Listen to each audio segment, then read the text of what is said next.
Buenas noches amigos, gracias por estar una vez más en sintonía de Canal 9, transmitiendo desde el municipio de La Unión Sur, del departamento de La Unión, a través de nuestras plataformas en Facebook como Canal 9 La Unión El Salvador y en YouTube como Canal 9 La Unión, El Salvador.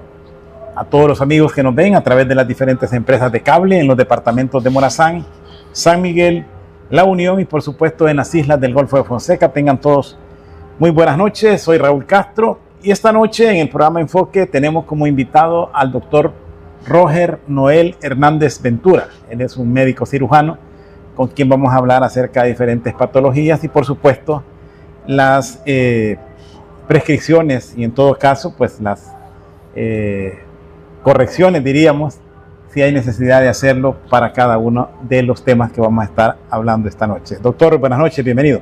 Muy buenas noches, ingeniero. Un verdadero placer estar acá en su canal y poder hablar sobre algunas patologías quirúrgicas que afectan a nuestra sociedad y orientar a sus televidentes sobre dichas patologías. Excelente, gracias doctor. La verdad que hay una serie de enfermedades que la gente a veces las anda padeciendo y no las logra definir. Sin embargo, hay algunas, como la apendicitis, que de repente cuando sale tiene que tener una atención inmediata. Pero hay otras que probablemente le van dando a la gente ese tiempo necesario como para poder hacerle el diagnóstico y la prescripción y por supuesto programar alguna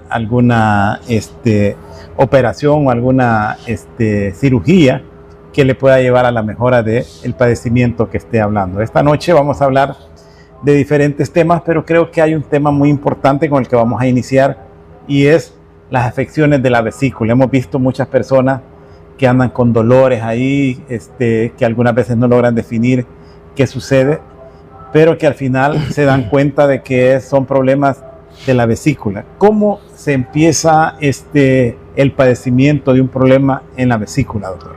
Bueno, decirle, ingeniero, que la afección de la vesícula biliar principalmente se da por una mala dieta, sobre todo dietas ricas en grasa, lo que condiciona al paciente a la formación en muchas ocasiones de cálculos a nivel de la vesícula.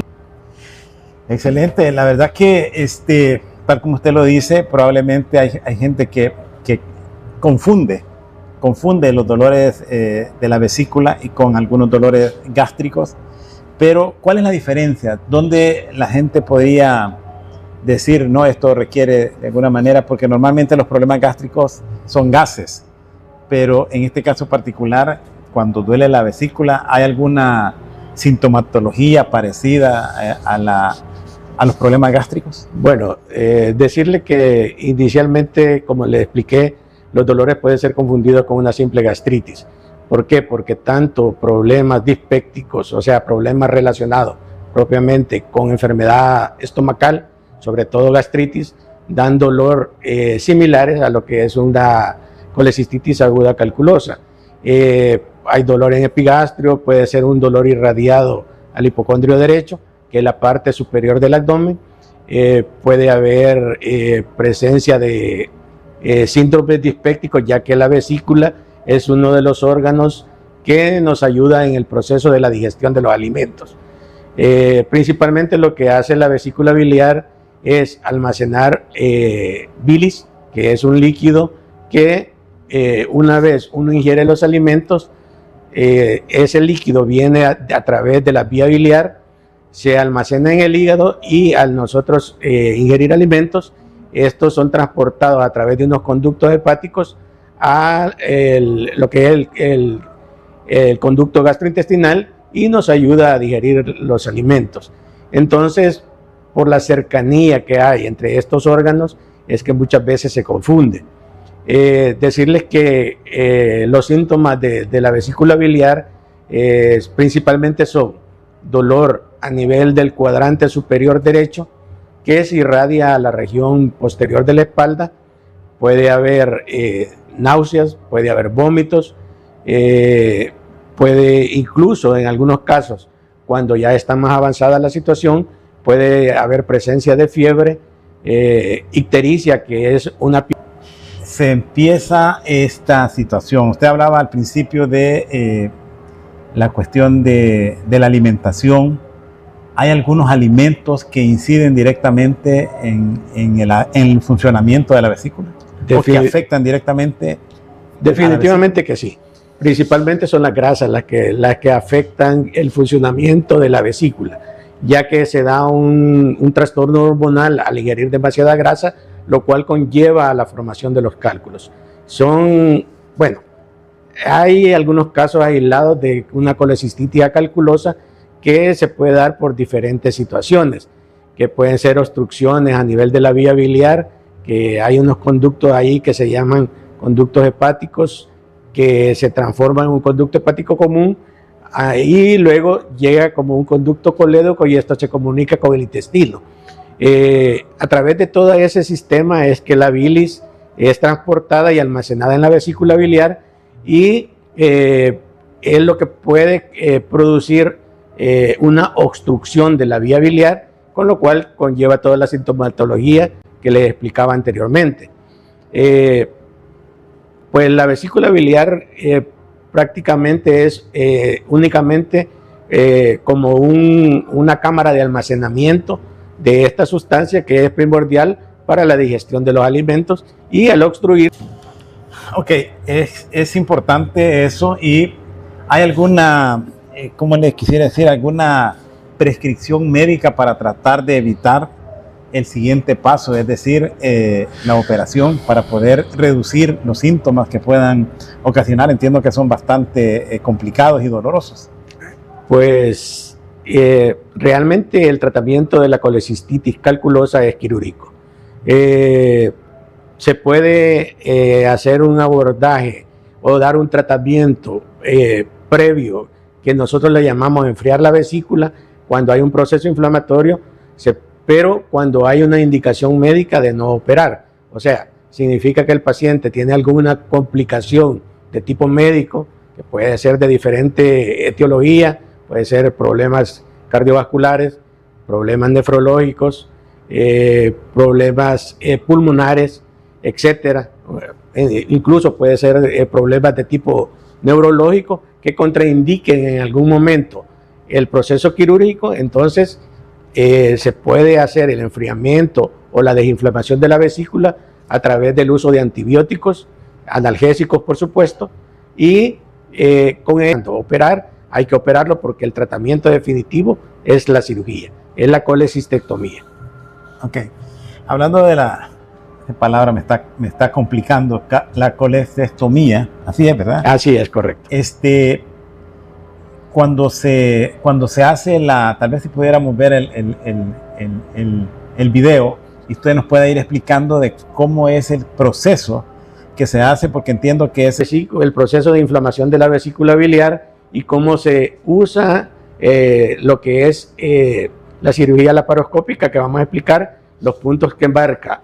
Es los sitios de abordaje que se hace a través del uso de un material quirúrgico que se llama trócares, que son con los cuales nosotros pues introducimos el gas para poder distender el abdomen, y a través del uso de algunas pinzas especiales realizar el procedimiento, que de otra manera tendríamos que hacer una incisión y realizar todo de manera abierta, que así se llama la cirugía colecistectomía tradicional o abierta.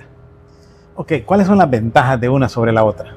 Bueno, la ventaja, como les dije, la cirugía laparoscópica es menos invasiva, ya que las incisiones son muy pequeñas. Se puede hacer con 3 pequeñas incisiones de más o menos 1 centímetro. Esos son los trócares que se utilizan y a través de los cuales se hace el manejo.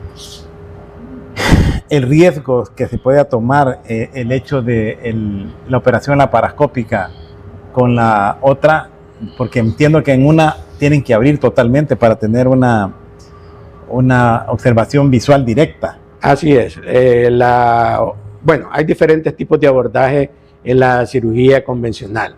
Hay incisiones diferentes de acuerdo a la técnica que se utilice, pero siempre es con una herida de de un tamaño considerable para tener una visión adecuada, como usted manifiesta, de todas las estructuras de la vía biliar, ya que si no se tiene una adecuada visión, se corre el riesgo de una lesión de la vía biliar, lo cual es muy peligroso para nuestros pacientes porque puede producir pues complicaciones muy serias de producirse este tipo de lesiones.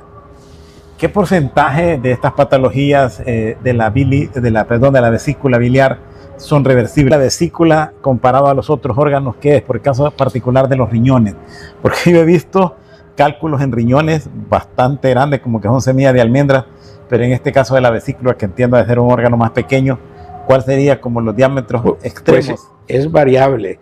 Realmente la formación de cálculos puede ser un cálculo único que les esté dando el problema, pueden ser múltiples cálculos de tamaños diferentes, 1 centímetro, hemos sacado cálculos incluso hasta de 5 centímetros muy grandes que son únicos o acompañados de pequeños cálculos que están junto con eso y están provocándole dolores persistentes al paciente.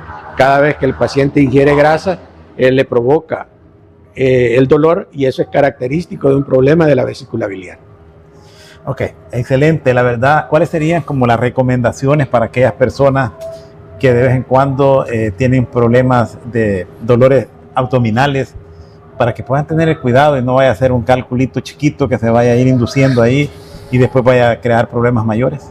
Bueno, definitivamente cuando hay persistencia, a pesar de un tratamiento, porque inicialmente casi todos los colegas, cuando no hay una sintomatología clara, porque puede iniciar con síntomas difusos, entonces no indican estudios de gabinete. La ultrasonografía es la que nos ayuda de manera primordial para hacer diagnóstico, y una vez tenemos un diagnóstico de que hay cálculos dentro de la vesícula biliar, hay que hacer otras pruebas que se llaman pruebas hepatopancreáticas, las cuales nos van a definir si hay un proceso obstructivo o si simplemente solo hay un proceso inflamatorio. Además de las pruebas hepatopancreáticas, hay que realizar un hemograma, el cual nos ayuda a determinar si hay o no un proceso infeccioso dentro de la vesícula, y también nos ayuda a priorizar en cuanto a operar o no operar de urgencia, porque muchas veces hay fases de la vesícula biliar que pues uno tiene que entrar de urgencia. Por ejemplo, ya un plastrón apendicular, una colangitis, que es un proceso ya mucho más grave por complicación de la misma patología. Entonces ahí hay que correr con el paciente para realizar el proceso quirúrgico, ya que eso va a ayudar en cierta manera a disminuir los riesgos que ya al tratarse de una colangitis puede incluso llevar al paciente a la muerte. Ok. Ya mencionó usted que uno de los problemas que puedan ocasionar esto son los cuidados alimenticios, evitar las grasas, o si alguien come mucha grasa, pues es obvio que pueda tener este tipo de problemas. Pero ¿hay alguna incidencia también en la parte genética de los individuos?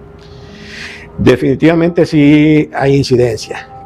Casi como en todas las patologías hay incidencia genética, y mucho también tiene que ver con los problemas de obesidad. Pacientes, es más frecuente la patología en pacientes que tienen problemas de sobrepeso, y es mucho más frecuente también en casos del sexo femenino. Lo adolece mucho más las mujeres que los hombres, pero cuando se presenta en el hombre, casi siempre la patología se presenta de manera más grave. Entonces, en ambos casos es de hacer los estudios correspondientes, y si encontramos algún signo de alarma, pues explicarle al paciente y proceder al procedimiento. ¿Los valores altos de colesterol podrían ser como una incidencia que pueda estar sucediendo algo en los órganos internos, sobre todo desde el punto de vista grasoso? Definitivamente sí. Lo que sucede es que las grasas elevadas en sangre producen un desbalance hormonal a todo nivel, y dentro de ellos pues hay un desbalance de unas enzimas hepatopancreáticas, lo cual condiciona la formación de los cálculos.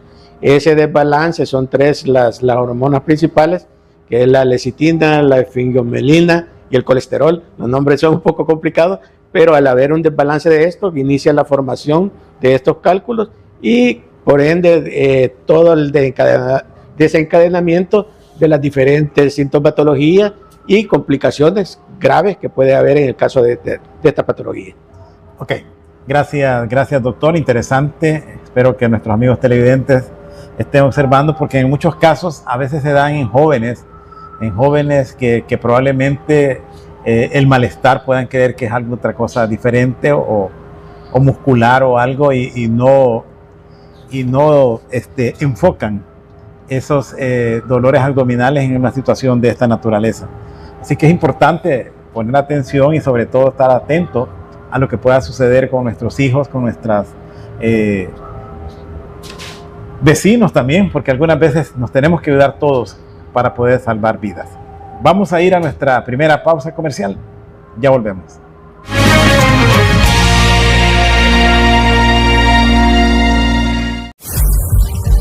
Ese zancudo tan pequeño es un peligro mortal, sobre todo para nuestros niños. Con una sola picadura puede transmitir dengue, zika o chikungunya. Sigue estos consejos para eliminar criaderos y proteger a tu familia. Lava y desinfecta pilas con cloro. Tapa tanques y barriles. Vacía llantas y recipientes con agua estancada. Si alguien en casa tiene fiebre alta, dolor de cabeza, dolor muscular o vómitos, llama al 132 o asiste al centro de salud más cercano. El dengue puede ser mortal, pero juntos podemos evitarlo. Ministerio de Salud, Gobierno de El Salvador. Te invitamos a que nos sigas en Facebook y en YouTube como Canal 9 La Unión del Salvador, donde podrás observar y participar activamente con nosotros en nuestras programaciones, como noticieros, programas culturales y debates, totalmente en vivo. Canal 9 La Unión del Salvador. Bienvenidos a Dolphin Stores. Descubre El Salvador con nosotros. Explora playas paradisíacas y volcanes majestuosos. Únete a nuestros tours guiados y vive una experiencia única e inolvidable. Desde aventuras extremas hasta relajantes visitas a cascadas, tenemos algo para todos. Conéctate con la cultura local y lleva recuerdos únicos a casa. Disfruta de los impresionantes atardeceres y crea momentos mágicos. Nuestros guías te esperan para hacer de tu viaje una aventura perfecta. Reserva hoy con Dolphin Stores y descubre la magia de El Salvador.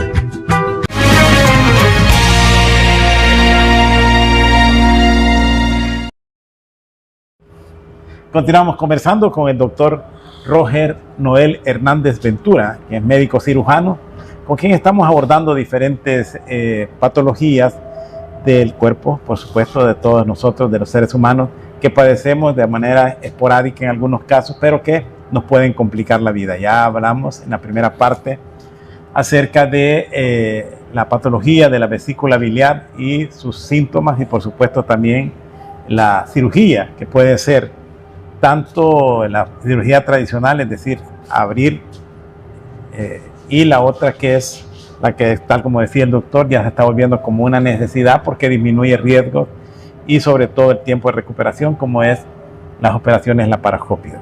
En esta oportunidad vamos a hablar de otra patología, doctor, como es la apendicitis, que para muchos se dan normalmente ya en edades de 30 o los 40 años, producto de siempre como parte de lo que usted decía al principio de la alimentación, o en algunos casos de la mala digestión o de colon irritados que pues no están haciendo su función de vida. Pero quisiera que usted en términos científicos y sobre todo la sintomatología, que cómo se puede dar, nos explique, porque esta sí es, creo yo, es una de las síntomas que más confunde, no solo a la persona, sino hay médicos que a veces se han confundido a la hora de hacer el diagnóstico final para este tipo de operaciones. Sí, gracias. Definitivamente los problemas apendiculares pues son una de las patologías más frecuentes de origen abdominal, que lo que sucede es que puede ser confundido con diferentes patologías que ya voy a explicar a continuación por la cercanía de diferentes órganos, lo cual puede dar síntomas similares al inicio, pero que a medida la enfermedad va avanzando, pues se va manifestando como tal. Depende, bueno, inicialmente decirles que la apendicitis aguda se cataloga o se define como una inflamación del apéndice vermiforme, que es la parte inicial del intestino grueso. Ahí lo podemos ver, está en la parte que se llama ciego, que es el lado derecho del abdomen. Ese pequeño órgano que es el que se inflama. Como una colita, la colita esa. Esa colita, pero precisamente. Una perforación, ya que al obstruirse difícilmente puede ser una semilla, puede ser un parásito, puede ser una inflamación de los ganglios periféricos, lo que condicionan ese proceso de obstrucción a cualquier nivel del apéndice. Esto muchas veces se confunde con patologías como problemas ováricos, infección de vías urinarias, problemas intestinales, el síndrome de colon irritable, que condiciona un dolor, y como les dije inicialmente, similar al de la apendicitis aguda, pero ya hay estándares médicos o como analgésicos, que es una regla básica del abdomen agudo, realizar exámenes de laboratorio, principalmente un hemograma y un examen general de orina, y si contamos con estudios de gabinete como la ultrasonografía, pues nos puede ayudar en el diagnóstico, ya que tomar las medidas preventivas a tiempo, ¿verdad? Pero esta es una enfermedad o una patología silenciosa que normalmente sucede en el tiempo cuando la persona normalmente está reposando, doctor. Pues realmente se presenta, bueno, decirle que no se presenta solo en pacientes mayores de 30 años. Hemos visto casos de apendicitis aguda en niños tan pequeños como meses, que es mucho más difícil, por supuesto, porque ellos obviamente no manifiestan un dolor radiado a la región del epigastrio o el mesogastrio, que es la parte de en medio, digamos, del abdomen, náuseas, vómito, un proceso febril de leve intensidad, por lo general son febrículas que no pasan de los 38 grados centígrados al inicio del cuadro. Puede también pues presentar diaforesis, hay pérdida del apetito por lo general, aunque no es un signo estándar en todos los pacientes. Hay pacientes que incluso están en quirófano y dicen que tienen hambre y sin embargo el apéndice está inflamado. Entonces, toda esta sintomatología, aunado a un hemograma con los glóbulos blancos elevados y con una neutrofilia, que es lo que nos indica que hay un proceso inflamatorio en curso, nos indica que se trata de un proceso apendicular y, por supuesto, nos da un periodo entre el inicio de los síntomas y las 24 horas para realizar el proceso quirúrgico, que es más o menos el promedio estándar que tenemos para esperar que el apéndice no se haya perforado y no haya producido un proceso que se llama peritonitis, que es mucho más delicado en los pacientes y que, al igual que toda patología de perforación intestinal, puede llevar a la muerte del paciente. Ok, y sobre todo requiere la atención inmediata, doctor, porque he visto casos de personas que hasta se desmayan del dolor. Y una persona desmayada ya a veces no se le puede preguntar qué es lo que sucede. Ahí es donde el doctor empieza a tomar las decisiones por inducción, digamos, de acuerdo al criterio, al conocimiento que tenga y por supuesto el apoyo de los diferentes exámenes o ultras que se puedan hacer. Sí, lo que sucede es que el umbral del dolor es diferente para cada paciente. Aunque es la misma sintomatología, sí ya está más que reconocido científicamente que hay pacientes que el dolor es mucho más intenso por esa misma característica propia de él, de que el umbral del dolor es mucho más bajo, por lo cual el dolor lo siente mucho más fuerte, valga la aclaración, y hay pacientes que muchas veces no es una ventaja no sentir tan fuerte el dolor porque ellos confunden o creen que es otra patología y a veces esperan días y ya llegan complicados al hospital y pues obviamente las repercusiones de la enfermedad, ya al haber un proceso infeccioso diseminado en toda la cavidad abdominal, puede producir repercusiones graves, como ya les dije, como la muerte. Y eso es lo delicado de esto. ¿Han habido casos de que eso se reviente, explote? Es muy común, por lo que les explico. Hay pacientes que, bueno, hay de diferentes tipos de pacientes. Algunos pues consultan con el vecino, algunos empiezan a tomar tal vez algún tipo de medicamento natural que en algún momento les funcionó por otra patología y esperan a ver pues cómo sigue. Y como le digo, la reacción. La reacción, así es. Y cuando es un proceso pendicular, lamentablemente no nos da ese tiempo. En el lapso de 24 horas más o menos, desde el inicio de la sintomatología, el apéndice se perfora. Y ese es un promedio. En algunos pacientes, dependiendo de características propias de él, puede perforarse un poco antes, o algunos pacientes pues, puede tardarse un poco más, pero un tiempo promedio, según los estudios, según los pacientes que hemos atendido, son las 24 horas como el tiempo estándar o el tiempo de oro para poder ingresar a este paciente y operarlo de urgencia, porque es una de las urgencias quirúrgicas. Ahora, de acuerdo a como vimos ahí en el video, esa es una membranita, digamos, o un órgano que es una terminación del intestino. Delgado con el intestino grueso. Entonces, lo que llega del intestino delgado es todavía bastante líquido.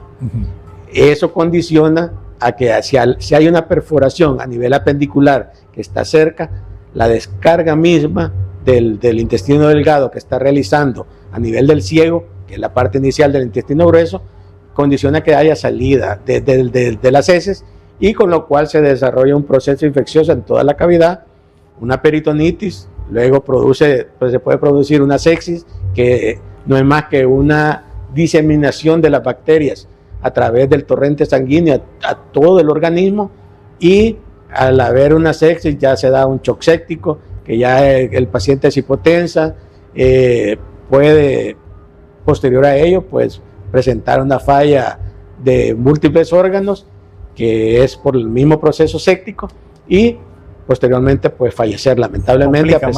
Complica más la situación. Así es, a pesar del uso de los mejores antibióticos, a pesar de que se haga la cirugía, el paciente puede fallecer por todas estas complicaciones. De acuerdo a su condición médica, ¿cuál sería la sugerencia a nuestros amigos televidentes en caso de tener dolores abdominales bajos que podrían repercutir en apendicitis? La recomendación es no automedicarse. Si hay un dolor abdominal, hay que consultar ya sea a su médico de confianza, ya sea al centro de salud más cercano, para que ser evaluado por un médico y él determine, de acuerdo a la sintomatología, de qué se trata. Lo más seguro es que le va a realizar su examen desde el laboratorio, le va a realizar su examen físico completo, y al haber síntomas o signos característicos de problemas apendiculares, si no hay un quirófano disponible en ese centro de atención, pues él se encargará de referirlo a donde compete realizar el proceso quirúrgico, ya sea a un hospital nacional o al centro que el paciente pues prefiere. ¿Hay algunas medidas preventivas para poder contrarrestar esta situación, doctor? ¿Para apendicitis? No. Pues lamentablemente el cuadro apendicular no hay medidas para prevenirla. Como le dije, puede ser desde un parásito, una semilla, una simple inflamación de los ganglios en el sitio cercano que ocluya la luz del apéndice, y pues no hay medidas preventivas. Esta se presenta, y como le dije, es muy frecuente. Se opera pues una gran cantidad de pacientes en los hospitales por esta patología. Entre una operación de la vesícula y una operación de apendicitis, ¿cuál de las dos representa como mayor riesgo o mayor complejidad? Esta enfermedad se automedica a veces por años porque piensa que es una patología gástrica, y lo cual conlleva a que el proceso inflamatorio que se está dando a repetición dentro del abdomen crea múltiples adherencias de una tela que protege los intestinos, que se llama epiplón. Incluso puede haber formación de fístulas de la pared gástrica hacia la vesícula por los mismos procesos inflamatorios, o del intestino delgado. Incluso ya se ha visto que por el mismo proceso se adosa o se pega a la vesícula y crea un conducto de comunicación entre ambas órganos, entre ambas estructuras, lo cual condiciona incluso ya al momento de operar pues riesgos más elevados, ya que hay que despegar esa unión que se ha hecho por los procesos y hacer las respectivas reparaciones de lo que se tenga que hacer. Ok, gracias doctor. Es importante, interesante. Ya tenemos algunos comentarios en Facebook que de alguna manera el objetivo del programa está lográndose, porque es importante que cada uno de nosotros conozcamos algunas medidas preventivas, tanto para nuestra familia como también para nosotros mismos, y poder tomar esas medidas y evitar problemas que se dificulten por una sintomatología que pueda aparecer por cualquiera de estas dos patologías. Vamos a ir a nuestra segunda pausa comercial. Ya volvemos.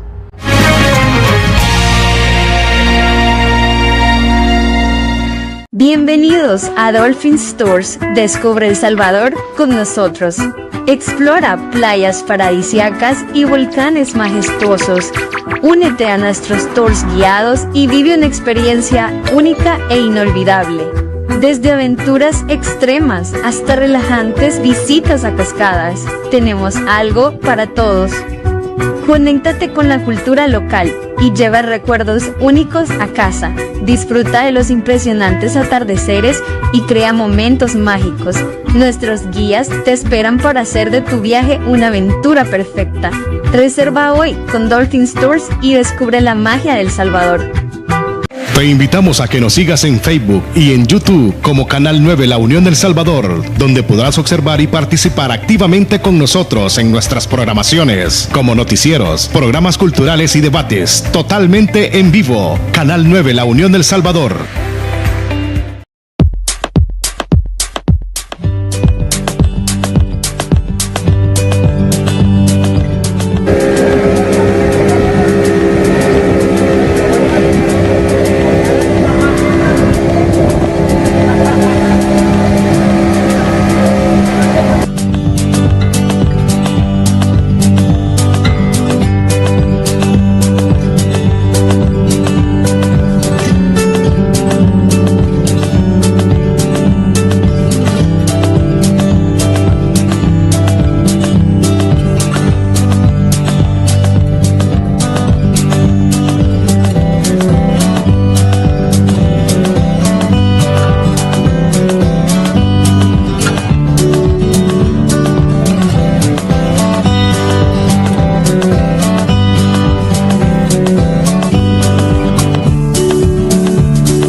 Continuamos conversando con nuestro invitado, el doctor Roger Noel Hernández Ventura, médico cirujano, que nos está acompañando esta noche y hablando de diferentes patologías que pueden necesitar una cirugía o una intervención quirúrgica.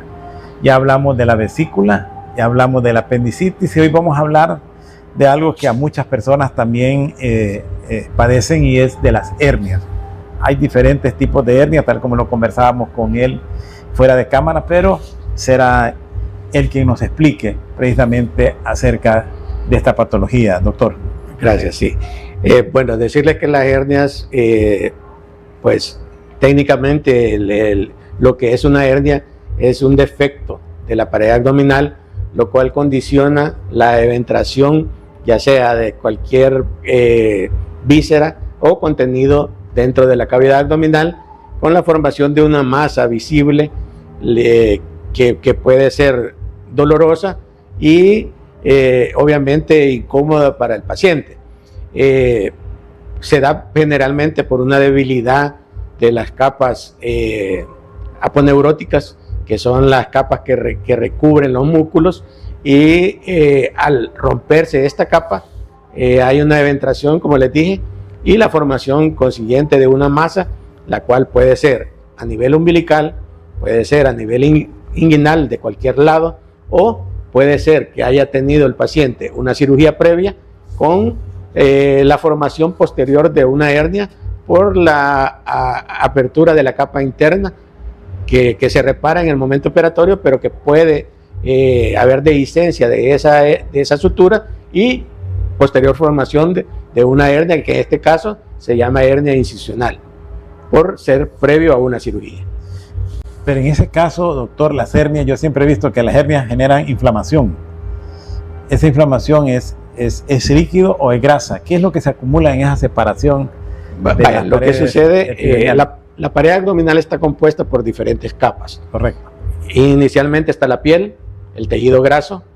Posterior a ello hay un músculo que está cubierto con dos capas que son un poquito más rígidas, que se llaman aponeurosis, y abajo de la capa muscular está una capa muy blanda que se llama peritoneo, que es la capa interna de la pared abdominal y como quien dice la capa más posterior. Al romperse la capa aponeurótica, que es la más gruesa y que la que le da sostén a la pared abdominal, como la consistencia del peritoneo es muy blanda, permite que las vísceras empujen a través de ese defecto, ya sea intestino o ya sea epiplón, que es un recubrimiento de los intestinos, que es un tejido graso realmente, y con la consiguiente formación de la hernia, que no es más que parte del contenido intestinal que se está eventrando a través del defecto herniario. Esta presión que se puede ejercer en las paredes esas siempre viene de adentro, hacia afuera. Y normalmente yo he escuchado a muchas personas que hacen fuerza y que le dicen, hey, no hagas mucha fuerza que te va a dar hernia. Pero hay gente que usa cinturones para reforzar precisamente ese músculo o esas capas de la piel. Mucha gente presenta este problema precisamente por eso, por el tipo de trabajo que ejercen. Muchos tienen que realizar un esfuerzo pues, sobrehumano, extremo, con lo cual se produce ruptura de esta capa que les estaba explicando y lo cual conlleva a la formación de una hernia. Algunas son congénitas, porque hay niños que nacen con hernias, sobre todo umbilicales. Muchos de los niños, cuando solo es una hernia umbilical, por lo general esta sí es reversible. Con el tiempo puede involucionar y cerrarse ese defecto. Pero cuando hay persistencia, pues después de los 4 años ya se considera que este defecto ya no va a cerrar y el tratamiento, al igual que las diferentes patologías, es quirúrgico. Hay que hacer una cirugía, un reparo primario del defecto a nivel de la aponeurosis, un cierre, y con eso se soluciona el problema de la hernia a nivel umbilical. La operación en sí sería reorganarles o juntarles nuevamente, porque entiendo que ahí hay como unas rupturas de las capas epiteliales. Sí, dependiendo del tipo de hernia, pues se hace diferentes procedimientos. Cuando se trata, por ejemplo, de una hernia incisional, por lo general, pues hay que quitar ese saco herniario, que es la pelota que se ha formado por la eventración de las vísceras. Se tiene que disecar todo ese saco, volverlo a introducir donde correspondía y hacer el reparo correspondiente de la capa aponeurótica. Actualmente, y lo que se debe de hacer es el uso de un tipo de material que se llama malla Marlex o malla de polipropileno, que es un material especial que le proporciona una tensión adecuada y una granulación sobre esta malla, y con lo cual se protege y evoluciona de mejor manera el paciente al realizar este tipo de cirugía. Pero esa malla va en la capa externa, ¿va? Esa malla va o en la interna, abajo en la aponeurosis precisamente. Bueno, hay diferentes técnicas de utilizarla. Depende del sitio, como le dije. Cuando se hace a nivel umbilical, hay criterios para poner malla, sobre todo cuando el defecto herniario es mayor de 2 centímetros. Entonces allí se hace una hernioplastía, que es la diferencia entre una cura de hernia y una hernioplastía. En la cura de hernia se hace un reparo con hilos de sutura, y en la hernioplastia se utiliza el material protésico, o sea, la malla de polipropileno. En el caso particular, doctor, de las mujeres, en el proceso de embarazo, ¿les puede generar este tipo de problemas?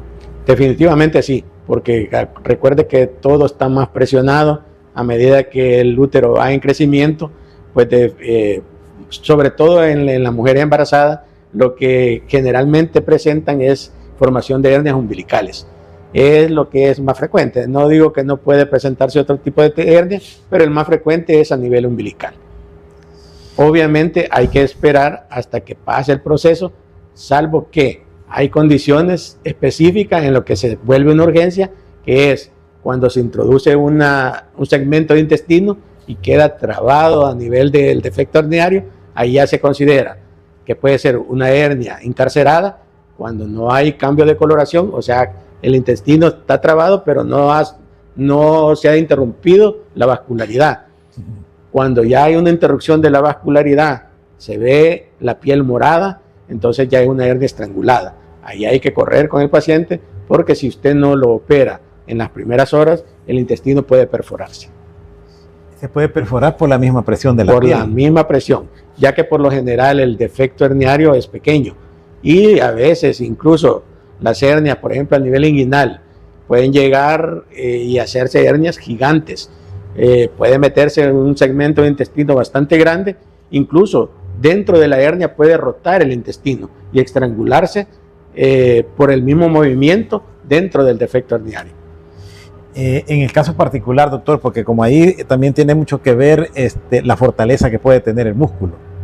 En el caso de las personas que hacen ejercicio para mantener la tonicidad y la rigidez en los músculos, ¿la posibilidad de una hernia es menor o es la misma? Definitivamente puede disminuir el riesgo. Claro, pacientes jóvenes, salvo que tengan la condición de hacer un trabajo demasiado extremo, que levanten pues pesos exagerados, incluso los ejercicios al hacer levantamiento de pesas, si ellos ya tienen una debilidad de la pared abdominal, puede romperse, aún siendo jóvenes, porque la casuística de la patología se da en pacientes pues muy jóvenes, como le dije, desde niños, adolescentes, ya hemos visto con hernias, pues no digamos adultos, que a medida que uno va aumentando en edad, pues igual que todo, la pared abdominal se va debilitando, se va haciendo más delgada, y con lo cual pues se predispone a una formación de una hernia. Excelente, la verdad es que es importante eso. No sé si hay algo que pueda profundizar un poco más en la parte de las hernias, si no pasaríamos a otro tema, doctor. Bueno, ahí tal vez es la consulta a tiempo, no esperar a que hayan las complicaciones que le dije, de que se trabe esa hernia, de que se perfore una víscera, porque ahí pues el proceso se vuelve un poquito más engorroso para el paciente y pues obviamente condiciona complicaciones severas, al igual que todo el proceso en el cual hay una perforación intestinal. Ahora, cuando hay un principio de una hernia es porque hay una rotura ahí en la parte muscular y al principio no hay como una inflamación. ¿Eso genera dolor? ¿Eso podría ser un índice de que algo anormal está sucediendo en el abdomen? Es correcto, y de hecho el paciente lo refiere. Fíjese, doctor, que yo estaba trabajando, hice una fuerza y empecé con un dolor en la región inguinal, por decirle algo. Y posterior a ello, unas semanas después, he visto que se forma una pelotita a ese nivel. Eso ya nos alerta, podemos hacer una ultrasonografía en la cual de tejidos blandos, así se llama, en la cual nos indica que hay un defecto herniario, que hay un saco herniario, y pues lo que hay que hacer es hacer los exámenes preoperatorios y programar el proceso quirúrgico. ¿Siempre generan dolor? ¿O hay algún caso donde no hay dolor? Pues por lo general en pacientes de mayor edad a veces nos refieren dolor, a veces de un solo se forman las hernias, incluso de gran tamaño, pero sobre todo es la incomodidad de la masa que se forma ahí por la que consultan, no necesariamente por el dolor. Ok, excelente, excelente, doctor. Ahora, desde el punto de vista y sobre todo en la parte como médico general, cirujano general, ¿qué otras patologías se atienden? Bueno, realmente nosotros atendemos un número de patologías bastante variadas.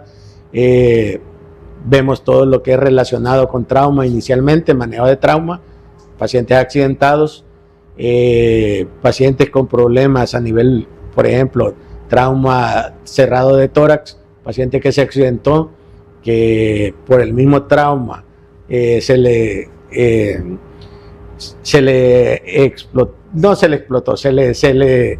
perforó un pulmón, y hay unas patologías que al traumatizarse puede presentar el paciente en ese momento, que se llama neumotórax, que es un colapso pulmonar por el mismo trauma, o un hemotórax, que no es más que un sangrado de algún vaso de lo que es la irrigación a nivel pulmonar. Y ambas patologías hay que hacer una colocación de un tubo de toracostomía, que es un tubo que se introduce en la línea media axilar, depende del lado afectado, y con lo cual se drena ya sea la sangre o se drena el aire que está comprimiendo el pulmón, y con lo cual se soluciona el problema en ese momento. Realizamos también procedimientos a nivel de tiroides, cuando hay, por ejemplo, nódulos tiroideos que pueden indicar que haya alguna malignidad a nivel de alguna de las partes de la glándula tiroidea. Se puede hacer la tiroidectomía, toma de biopsias, cirugía gastrointestinales, por obstrucción intestinal, por perforaciones de víscera hueca, llámese perforación gástrica, perforación de colon, perforación de intestino delgado. Todo ese tipo de patologías nosotros las atendemos y realizamos procedimientos que se llaman laparotomía exploradora, que ya es una cirugía un poco más compleja, ya que ahí sí hay que hacer una incisión bastante grande en el abdomen y realizar, pues, análisis. Pues sí, primero hay que hacer el diagnóstico, obviamente. Para eso contamos con un montón de tecnología ahora, como es la tomografía computarizada, la resonancia magnética en algunos casos, que es un poquito más específica, pero pues con mayor costo. Exámenes de laboratorio que nos indican A o B patología, con lo cual hacemos diagnóstico. Una vez tenemos el diagnóstico, procedemos al procedimiento quirúrgico. Ok, y en el caso particular, doctor, hay una operación de adenoides cuando las personas tienen problemas nasales, sobre todo. ¿Eso lo hacen ustedes directamente o tiene que ser un otorrino? Sí, eso lo hace el otorrino. Realmente eso es un procedimiento de una subespecialidad que actualmente se está haciendo también a través de una vía endoscópica. Se hace por cámara de videolaparoscopía, y ya casi que muchas de las patologías quirúrgicas se están abordando de esta manera. Ok, ahí ya están preguntando algunos acá, doctor, ¿dónde pueden consultar con el doctor Hernández? Sí, con todo gusto. Pueden consultar en el Hospital Militar Regional de San Miguel, que ahí con gusto pues preguntan por mi persona, y pues o llamar al 7210-3013, y con gusto le concertamos una cita y se les atenderá pues de la mejor manera posible. Ok, ¿en el hospital hay consulta privada? Así es, correcto. ¿Es su consultorio ahí? Ahí atendemos los pacientes porque ahí contamos con los quirófanos y damos la atención pues en todo nivel. Hay laboratorio, hay todo lo de un hospital privado. Ok, no sé si nos pueden colocar ahí en la pantalla el teléfono del doctor 7210-3013 para que pues de alguna manera aquellas personas que necesiten en un momento de emergencia, porque todos estos casos que hemos visto, doctor, son emergencias. Nadie claro dice voy a ir a consultar porque la vesícula me está fallando. Así es. Sino que normalmente se dan pues de hecho sí son patologías de la noche a la mañana. El apéndice, problemas de la vesícula biliar son patologías que requieren una atención de urgencia. Pues lo que se les ofrece es la experiencia de más de 23 años dentro de esto, pues darles la mejor atención posible, con calidad, y hacer pues lo mejor para nuestros pacientes. Ok, gracias doctor, la verdad que le agradezco a la gente que ha estado también pendiente del programa. pues de alguna manera espero que esto les sirva en el caso de una situación súbita, como dicen, ¿verdad? Un imprevisto, como dicen los que venden seguros. Estar preparados para eso, claro, y saber a quién acudir. Así es que si nos puede repetir ahí con sus palabras dónde lo pueden encontrar, y el teléfono ahí está en la pantalla. Sí, gracias. Pues como les decía, estamos ahí ubicados en el Hospital Militar Regional.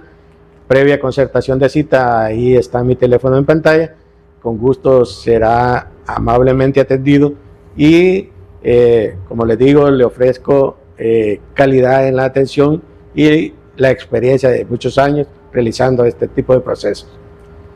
Gracias, ingeniero. Gracias, doctor. Y a ustedes también, amigos, gracias por estar en sintonía los jueves de este programa Enfoque. Pasen muy buenas noches y que Dios les bendiga.